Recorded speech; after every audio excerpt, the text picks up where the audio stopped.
dear student, welcome to come back in online classes of DDIC प्रयागनगर Maharajganj. प्यारे बच्चों, पिछले दिन हमने आपको कक्षा 12 के सिलेबस के हिंदी शब्दों के कुछ अंतर को आपके सामने रखा था। बहुत अच्छा आपने इसको लाइक किया, इसके लिए आपको ढेर सारा साधुवाद। आइए आज आपको दिखाते हैं हिंदी सिलेबस के लिए अनेकार्थक शब्द जो कक्षा 12 के सिलेबस के हैं। ये अनेकार्थक शब्द है, हमारे जीवन में अनेकार्थक शब्द बहुत बार आते हैं, तो जानने की हम कोशिश करें कि कौन सा ऐसा शब्द है जिसके अनेक अर्थ है। तो सबसे पहले आपको हम दिखाते हैं अंग। अंग को हम कई तरह से जानते हैं, तो आपके सामने हम करते हैं। अंग का पहला अर्थ है गोद। अंग का क्या अर्थ है? गोद। तो अंग का मतलब हो गया गोद। जैसे कोई किसी बच्चे को हम गोद में लिए हैं, तो हम कह सकते हैं कि लाइए इसको हम अपने अंक में लेना, हम अपने गोद में लेना। तो अंग का क्या अर्थ हो गया? गोद। दूसरा अर्थ है अंग का मतलब भाग। भाग, जैसे कोई एकांकी होती है, तो उस एकांकी में हम आप जो पढ़ते हैं और कहते हैं कि हम एकांकी का प्रथम अंक पढ़ लिए, हम एकांकी का द्वितीय अंक पढ़ लिए, हम एकांकी का तृतीय अंक पढ़ लिए। तो अंक का दूसरा अर्थ क्या हो गया? भाग। राइट। इसी तरह से दूसरा शब्द आपके सामने है कनक। कौन सा शब्द है? कनक। कनक का अर्थ होता है सोना। कनक का अर्थ क्या होता है? सोना। सोना जिसे हम गोल्ड कहते हैं, गोल्ड, सोना। तो हम उसको कह सकते हैं कि वह व्यक्ति कनक का आभूषण पहना हुआ है, वह व्यक्ति पीतल का आभूषण नहीं पहना है, वह व्यक्ति कनक का आभूषण पहना हुआ है। दूसरा अर्थ होता है कनक का धतूरा। धतूरा,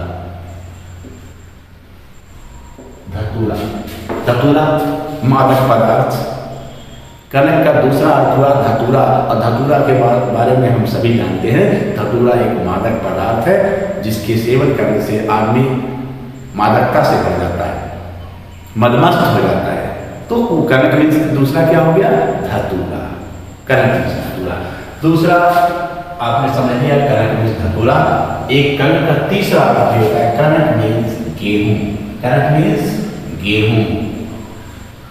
गेहूं आप जानते हैं रबी सीजन में गेहूं की बुआई होती है, और गेहूं हम हमारे क्षेत्र का, हमारे प्रदेश का, हमारे देश का एक जो है प्रमुख खाद्यान्न है, जिसके जरिए हम सभी देशवासी अच्छी सी चपाती, अच्छी सी रोटी खाते पीते हैं और अपनी सेहत को संभालते हैं। तो कनक का तीसरा अर्थ हो गया गेहूं। इसी प्रकार से तीसरा शब्द आपके सामने है, शब्द है कर। कर का मतलब किरण। कर का मतलब किरण। किरण, किरण प्रकाश। जैसे हम कह सकते हैं सूर्य की किरण हम तक पहुंच रही है, या सूर्य की किरण हम तक नहीं पहुंच रही है, या सूर्य की किरण बहुत तेज है, हम कह सकते हैं। तो कर मीन्स क्या हो गया? किरण। दूसरा कर का अर्थ हो गया टैक्स। आप सभी जानते हैं कर का अर्थ क्या हो गया? टैक्स। टैक्स, किसी चीज का हम टैक्स जब देते हैं तो हम उसको कर कहते हैं हिंदी में। जैसे पथ कर, रोड का टैक्स, रोड टैक्स को हम पथ कर कहते हैं। वाटर टैक्स, जल कर, पानी का टैक्स जो है शहरों में कह दिया जाता है, तो उसको हम जल कर कहते हैं। बिजली का टैक्स हम देते हैं तो उसको विद्युत कर। तो कर मीन्स क्या हो गया? टैक्स। तो तमाम सारे कर हम अपने देश में देते रहते हैं, और उन सभी कर को हम टैक्स कहते हैं। तो कर का दूसरा अर्थ क्या हो गया? टैक्स। और कर का पहला अर्थ हो गया किरण, प्रकाश। और तीसरा कर का अर्थ भी एक होता है जिसको हम कहते हैं कर मीन्स हाथ। कर मीन्स क्या होता है? हाथ। कर मीन्स क्या होता है? हाथ। ये हाथ, कर मीन्स हाथ। तो हम कह सकते हैं कि मेरे पास